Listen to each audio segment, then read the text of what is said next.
What if I told you that the most dramatic showdown in women's cycling wasn't just about speed, but about proving a point?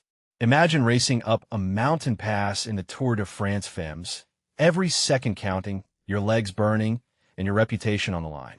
That's exactly the pressure Demi Vollering faced in this year's finale.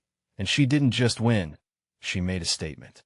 Let me unpack why this race matters way beyond the podium. First off, Vollering becoming the first two-time winner? Huge. But here's what fascinates me. She didn't just defend her title. She reclaimed it in the most poetic way possible. Winning the final stage while wearing yellow? That's like a director taking their final bow in front of a roaring crowd. Personally, I think this moment transcends sport. It's about legacy, pride, and the relentless need to silence doubters. And trust me, there were doubters. Now let's talk about that final stage. A 99 kilometers mountain gauntlet with 4 brutal climbs?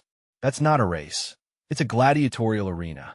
But what makes this really interesting is how Vollering turned the Col d'Huez into her personal theater. She didn't just out-sprint Niewiadoma-Phinney. She psychologically dismantled her. Remember how she pulled away before the final crest? That wasn't just strategy, it was a chess move.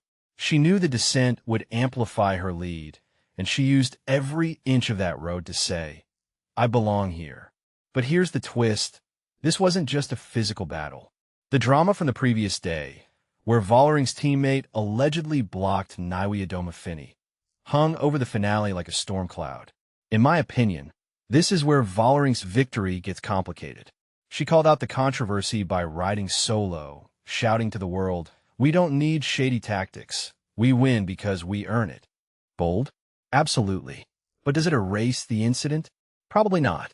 What it does is highlight how modern cycling isn't just about legs. It's about narrative control. And let's give credit where it's due. The race organizers nailed the course design. The inclusion of Mont Ventoux? Genius. That climb isn't just physically brutal. It's haunted by history. Tom Simpson's tragedy in 1967 looms over every pedal stroke there. When Niewiadoma-Phinney conquered it, she wasn't just racing Vollering. She was staring down ghosts. From my perspective, this is what makes cycling epic. It's not just athletes versus terrain.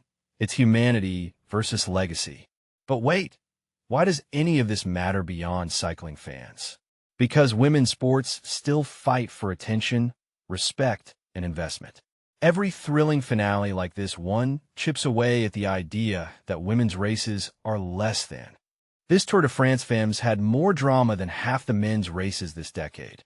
And if you take a step back, isn't it wild that a women's event is now the standard bearer for competitive theater in cycling?